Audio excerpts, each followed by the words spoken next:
Hello learners, welcome to my YouTube channel Vaishnavi Shiksha classes. आज आपका topic economics से है, national income and related aggregates. तो चलिए स्टार्ट करते हैं। ये सीबीएसई वाले बच्चों के लिए जो 12th क्लास में है उनके लिए ये जो चैप्टर है वो 10 मार्क्स का है। तो बड़े ध्यान से आप वीडियो सुनिएगा, देखिएगा, ताकि आप ओवरऑल 10 मार्क्स सिक्योर कर सकें। चलिए स्टार्ट करते हैं। सबसे पहले जान लेते हैं कॉन्सेप्ट ऑफ नेशनल इनकम कि नेशनल इनकम होती क्या है। सबको पता है वर्ड आ रहा है नेशनल। नेशनल का मतलब है राष्ट्रीय और इनकम का मतलब होता है आय। तो हम जान लेते हैं इकोनॉमिक्स में जो नेशनल इनकम है उसकी डेफिनेशन क्या है।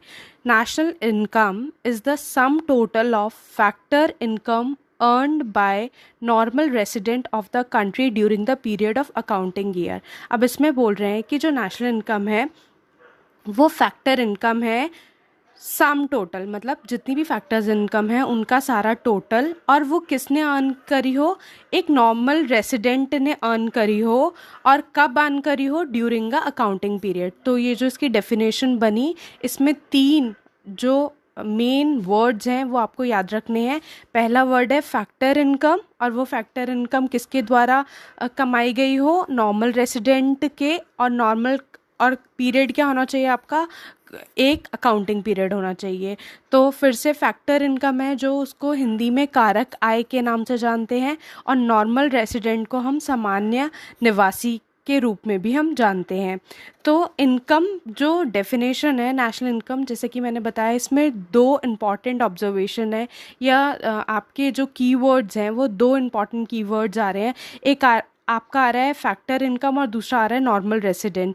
तो जो आपकी नेशनल इनकम बनती है वो नेशनल इनकम में फैक्टर इनकम ही आएगी सिर्फ, और नेशनल इनकम में सिर्फ हम normal resident of a country को ही कंसिडर करेंगे।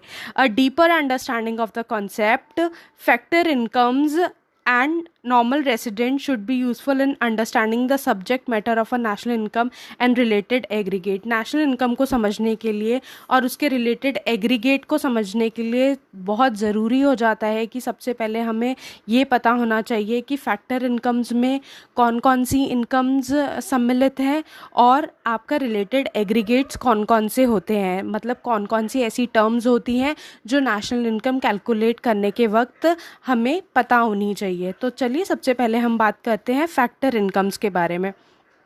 फैक्टर इनकम्स क्या होती है? फैक्टर इनकम को ब्रॉडली क्लासिफाइड किया गया है 2 पार्ट्स में। पहला आपका है फैक्टर इनकम्स, या हम उसको फैक्टर पेमेंट्स के नाम से भी जानते हैं, और दूसरा आपका है ट्रांसफ़र इनकम या transfer payments. First factor income, दूसरा transfer income and transfer payments.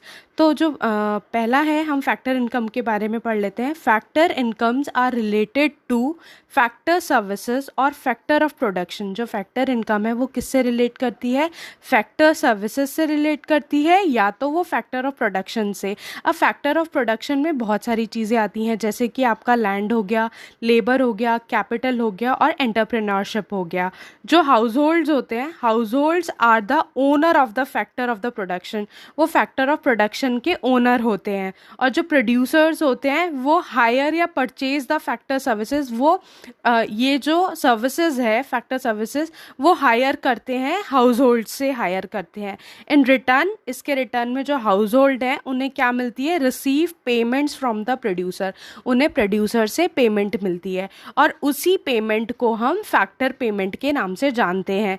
From the viewpoint of the household these are called a factor income. और अगर हम हाउस होल्ड के व्यू पॉइंट से बात करें तो उनके लिए ये फैक्टर इनकम कहलाती है। अब चल लेते हैं, जो फैक्टर इनकम है उसको फर्दर 4 कैटेगरीज में डिवाइड किया गया है। तो वो कैटेगरी कौन कौन सी आती है? क्योंकि आपको सबसे पहले जो लाइन बताई गई थी वो बताई गई थी national income is the sum total of factor incomes. तो इसका मतलब है कि फैक्टर इनकम्स कितने प्रकार की होती हैं ये जानना बहुत ज़रूरी हो जाता है। तो अभी हम जान लेते हैं कि फैक्टर इनकम 4 कैटेगरीज़ में डिवाइड की गई है। चलिए पहली कैटेगरी इसकी ये है। पहला कैटेगरी में आता है compensation of employees. The factor payment received by the household for rendering their service as employees of the producing unit. अगर कोई भी व्यक्ति प्रोड्यूसिंग यूनिट को या कि कोई फैक्ट्री में या कहीं पे भी अपनी सर्विसेज देता है या वहाँ काम करता है, उसके बदले में उसको क्या मिलता है, पैसे मिलते हैं। अब वो पैसे किस रूप में मिलते हैं? आपको पता है कि पैसे आपको वेजेस के रूप में मिलेंगे या तो सैलरी के रूप में मिलेंगे, तो उसी को ये बोल रहे हैं कंपनसेशन ऑफ एम्प्लॉयज़। तो पहला हो गया कंपनसेशन ऑफ एम्प्लॉयज़, सेकेंड आपका हो गया रेंट। अब रेंट क्या है? The factor payment receive by the household for the use of the land by the producing unit. जैसे कि आपने अपनी ज़मीन किसी भी प्रोड्यूसिंग यूनिट को या किसी भी फैक्ट्री को या बिजनेस को किराए पे दी है और वहाँ से आपको रेंट रिसीव होता है, तो उसको हम रेंट बोलते हैं, तो वो हमारा फैक्टर पेमेंट में आता है। थर्ड आपका है इंटरेस्ट। इंटरेस्ट क्या होता है? The factor payment received by the household for the use of the capital by the producing unit. अगर प्रोड्यूसिंग यूनिट ने आपकी कैपिटल को यूज़ किया है तो उसके बदले में आप उससे क्या लेते हैं? पैसे लेते हैं, और उसी पैसे को हम इंटरेस्ट कहते हैं। नेक्स्ट फोर्थ आपकी कैटेगरी है प्रॉफिट की। प्रॉफिट क्या होता है? प्रॉफिट सबको पता है कि मुनाफा बोलते हैं हिंदी में। The factor payment receive by the household for the use of their entrepreneur skills by the producing unit. जब प्रोड्यूसिंग यूनिट हमारी स्किल्स को यूज़ करके पैसे कमाती है तो हम उसको प्रॉफिट कहते हैं। In the estimation of national income, जब हम नेशनल इनकम कैलकुलेट करते हैं, we include only these factor incomes, हम यही फैक्टर्स इनकम को इंक्लूड करेंगे। Transfer payments are not included, जो ट्रांसफ़र पेमेंट्स हैं वो इंक्लूड नहीं होगी। और वो क्यों नहीं होगी? Because transfer payments are unilateral, मतलब वो वन साइडेड पेमेंट होती है। जैसे कि चैरिटी आपने किसी को दी, या आपने किसी को ग्रांट दिया, या आपने किसी को गिफ्ट दिया, तो वो सारी चीज़ें आपकी ट्रांसफ़र पेमेंट में आती हैं। तो इसीलिए जब हम नेशनल इनकम कैलकुलेट करेंगे तो ध्यान रखिएगा कि हम ट्रांसफ़र पेमेंट्स को उसमें इंक्लूड नहीं करेंगे। These are not related to any kind of work और services render by the resident of a country. इसका मतलब ये है कि वो किसी भी प्रकार के काम से नहीं ताल्लुक़ रखती है जो कि जो हाउस होल्ड्स हैं वो देते हैं कंट्री के लिए सर्विसेज। नेक्स्ट आपका जो की पॉइंट था वो था आपका नॉर्मल रेसिडेंट। अब नॉर्मल रेसिडेंट क्या होता है? हिंदी में तो मैंने आपको बता दिया था कि नॉर्मल रेसिडेंट का मतलब होता है सामान्य नागरिक। सामान्य नागरिक अब कौन होता है? Who are the normal resident of a country, जो किताब में लिखा है वो पढ़ लेते हैं। A normal resident is said to be one who ordinarily resides in a country concerned and those center of economic interest lies in that country। इसका मतलब है कि वो व्यक्ति जो एक सामान्य रूप से हमारी कंट्री में ही रह रहा हो और जो वो उसका रहने का उद्देश्य है या जो उसका इकोनॉमिक इंटरेस्ट है, मतलब जो वो कमाता है वो सिर्फ हमारे देश के अंदर ही निहित हो। A person residing in a country for a period of 1 year और मोर इज टेकन एज, अगर कोई भी व्यक्ति हमारे देश में 1 साल या 1 साल से ज़्यादा रहता है तो हम उसको क्या बोलेंगे? Ordinarily residing in that country. तो वो ऑर्डिनरली रिसाइडिंग की कैटेगरी में आ जाता है। A person is said to have his economic interest in a country when he conducts his economic transaction. जब वो कोई किसी भी प्रकार की इकोनॉमिक ट्रांजेक्शन करेगा, मतलब आर्थिक प्रकार की कोई भी वो लेन देन करेगा, तो हम उसको कहेंगे कि वो हमारी कंट्री की के अंदर ही, कंट्री के लिए ही वो कोई ना कोई जो अपनी ट्रांजैक्शन है वो कर रहा है। जैसे कि वो चाहे किसी भी चीज़ का प्रोडक्शन कर रहा हो, चाहे वो कंजम्पशन कर रहा हो, चाहे वो कहीं इन्वेस्टमेंट कर रहा हो, तो ये सारी चीज़ें इसमें आती हैं। अब नेक्स्ट हम पढ़ लेते हैं in that country on the significant scale, the following observation are of a underlying significance। पहला है normal residents include both individual as well as institution। तो normal resident में ज़रूरी नहीं है कि कोई व्यक्ति आए, तो साथ में कोई भी इंस्टीट्यूशन जो है वो भी आ सकता है जो 1 साल या 1 साल से ज़्यादा हो गया उसको, और वो हमारे देश के इंटरेस्ट, मतलब इकोनॉमिक इंटरेस्ट हो उसका, हमारी कंट्री में, तो उसको हम नॉर्मल रेसिडेंट के रूप में मानते हैं। नॉर्मल रेसिडेंट में ह्यूमन बीइंग तो आते ही आते हैं, साथ में आपके इंस्टीट्यूशंस भी आते हैं। नेक्स्ट आपका है, it is not necessary that normal resident of a country is also a citizen of that country. जो नॉर्मल रेसिडेंट है वो ज़रूरी नहीं है कि वो हमारी कंट्री का ही नागरिक हो या उसको भारत की, जैसे हम भारत की बात कर रहे हैं तो भारत की ही नागरिकता प्राप्त हो। A person may be a normal resident of a country even when he is a citizen of the other. वो दूसरी कंट्री का भी सिटीज़न है, लेकिन हमारे देश में रह के अगर वो व्यापार कर रहा है या कंजम्पशन कर रहा है या इन्वेस्टमेंट कर रहा है, तो वो हमारे लिए क्या कह रहा है, कहलाएगा, नॉर्मल रेसिडेंट कहलाएगा।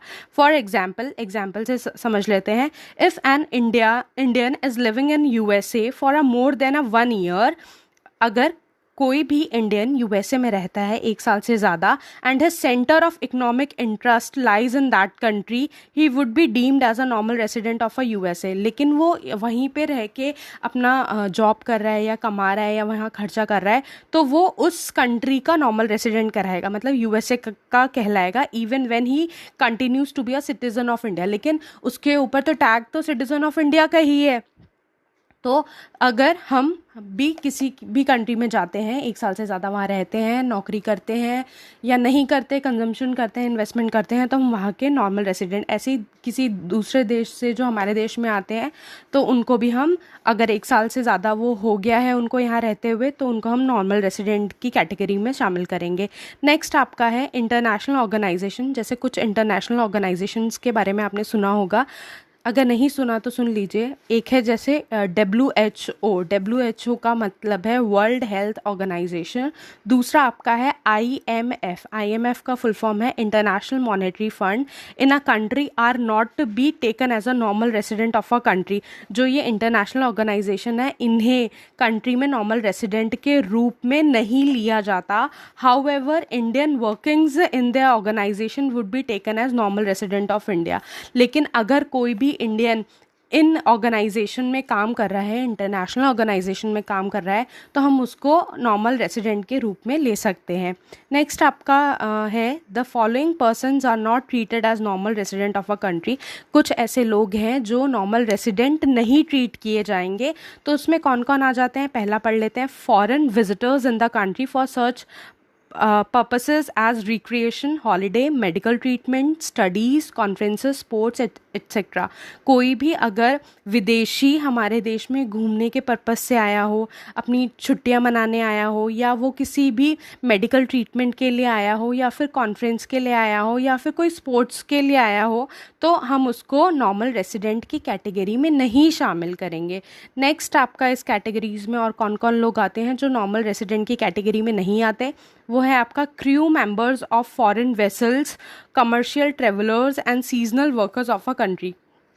कुछ क्रू मेंबर्स होते हैं फॉरेन वेसल्स के, जैसे कि आपका एयरलाइंस हो गया। एयरलाइंस वाले जो वर्कर्स होते हैं वो कभी आ जाते हैं हमारे देश में, या शिप कार्गो के जो वर्कर्स होते हैं वो आ जाते हैं हमारे देश में, तो वो नॉर्मल रेसिडेंट्स में नहीं इंक्लूड किए जाएंगे। ट्रेवलर्स होते हैं, सीजनल वर्कर्स आते हैं जो 1 महीने या 2 महीने के लिए आए, अपना व्यापार किया और चले गए, तो वो हमारे नॉर्मल रेसिडेंट्स नहीं कहलाएंगे। नेक्स्ट आपका इस कैटेगरीज में आता है foreigners who are employees of non resident enterprises. वो फॉरनर्स जो एम्प्लॉयज़ हैं किसके, नॉन रेसिडेंट एंटरप्राइजेस के, who have come to the country for the purpose of installing machinery in these enterprises। कुछ फॉरनर्स आते हैं जैसे कि अपनी जो विदेशी कंपनियां होती हैं हमारे देश में, वहाँ पे अपने काम के मकसद से आते हैं, तो वो भी इसमें इंक्लूड नहीं होते। नेक्स्ट है आपका all these people will be treated as, इन सभी लोगों को हम नॉन रेसिडेंट की कैटेगरी में डालते हैं। As generally they stay for a less than 1 year. क्यों? क्योंकि ये 1 साल की समय अवधि से कम के लिए यहाँ पे रहते हैं in the concern country and their centre of economic interest does not lie in it. और जो उनका इकोनॉमिक इंटरेस्ट होता है वो हमारी कंट्री का नहीं होता, उनका अपनी कंट्री के लिए वो आते हैं कमाने के लिए या जो भी काम करने के लिए आते हैं। नेक्स्ट आपका इसमें आ जाता है नॉर्मल रेसिडेंट में और कौन आता है, बॉर्डर वर्कर्स और a person who cross the border between two countries daily और regularly in order to work in a one country are the resident of a country in which they live, not of the country in which they are working. तो जो border workers होते हैं, कुछ workers ऐसे होते हैं जिनको अपने काम के लिए बॉर्डर क्रॉस करना पड़ता है, तो जो बॉर्डर क्रॉस करते हैं लेकिन वो नागरिक तो हमारे ही देश के हैं, तो बॉर्डर वर्कर्स या पर्सन को हम लोग नॉर्मल रेसिडेंट के रूप में कंसिडर करेंगे, क्योंकि उन्हें काम करने के लिए वहाँ जाना पड़ता है, कि वो रेसिडेंट नहीं होते।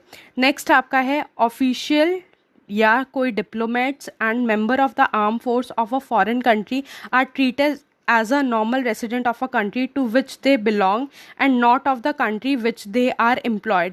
तो जो भी ऑफिशियल हो गया या डिप्लोमेट्स हो गया या कोई भी आर्म्ड फोर्स का कोई भी फॉरेन कंट्री का कोई भी बंदा है, तो उसको हम नॉर्मल रेसिडेंट मानेंगे, क्योंकि country to which they belong, जिससे वो कंट्री से बिलोंग करता है, not of the country in which they employed. अगर वो वहाँ काम करने जा रहा है तो हम उसको नॉर्मल रेसिडेंट नहीं मानेंगे। दस normal resident of a country include, तो अब इससे कंक्लूजन क्या निकलता है कि जो नॉर्मल रेसिडेंट है कंट्री के, उनमें क्या क्या कौन कौन आते हैं, सिटीजन्स आते हैं। सिटीजन्स के साथ मैंने आपको बताया सिर्फ ह्यूमन बींग्स ही नहीं होते, इंस्टीट्यूशंस भी होते हैं of a country who normally reside in a country and whose centre of economic interest lies in the country. Next आपका हो गया citizen of the other nation who continue to live in our country beyond a period of a 1 year. कोई भी citizen जो 1 साल से ऊपर की अवधि तक हमारे देश में ठहरता है, रहता है, तो हम उसको नॉर्मल कंसिडर करते हैं, नॉर्मल रेसिडेंट के रूप में। नेक्स्ट है आपका citizen of our country working in a international organisation. जैसा कि मैंने बताया था, एक तो WHO या आपका IMF जैसी फॉर्म में अगर हमारे देश का कोई भी नागरिक वहाँ पे काम करता है तो हम उसको अपने देश का नॉर्मल रेसिडेंट मानेंगे। और द फॉरेन एम्बेसीज, जो हमारी फॉरेन एम्बेसीज हैं डिफरेंट कंट्रीज़ में लोकेटेड हैं, तो वो जो वहाँ के जो मेंबर्स हैं उनको हम नॉर्मल रेसिडेंट कंसिडर करेंगे। नेक्स्ट आपका हो गया citizens of our country who are living abroad, जो हमारे देश के नागरिक अब्रॉड में रहते हैं, वहाँ पे कमा रहे हैं, तो हम उनको नॉर्मल रेसिडेंट मानेंगे, but not for a period exceeding 1 year. लेकिन उनका जो पीरियड होना चाहिए वो 1 ईयर से एक्सीड नहीं करना चाहिए। And who centre of economic interest lies in their home country, और उनका जो सेंटर ऑफ इंटरेस्ट है वो हमारे देश में निहित होना चाहिए। नेक्स्ट आपका है नॉर्मल रेसिडेंट जो नहीं इंक्लूडेड है। पहला आपको बताया था कि जो फॉरेनर्स जो विजिट करते हैं हमारे देश में, किसके लिए, हॉलीडे के लिए आए हैं, मेडिकल ट्रीटमेंट के लिए आए हैं, पढ़ने के लिए आए हैं, कॉन्फ्रेंसेस होती हैं बहुत सारी, स्पोर्ट्स के लिए आए हैं, कोई आपका शो करने के लिए आया है, तो वो सारे नॉर्मल रेसिडेंट नहीं कहलाते। नेक्स्ट आपका है द ऑफिशियल्स, डिप्लोमेट्स या आर्म्ड फोर्स जो भी होते हैं, जो पोस्टेड होते हैं, वो भी नहीं आते। और नेक्स्ट आपका इंटरनेशनल ऑर्गेनाइजेशंस जो लोकेटेड होती है कंट्री में, उनके जो मेंबर्स होते हैं वो भी नॉर्मल रेसिडेंट में नहीं आते। तो ये आपका जो नेशनल इनकम था, नेशनल इनकम के जो बेसिक जो 2 फैक्टर या जो कीवर्ड्स थे वो थे। अगर आप चैनल पे नए हैं तो चैनल को सब्सक्राइब कर लीजिए। For the upcoming videos please press the bell icon. If you like the video please like, share and comment.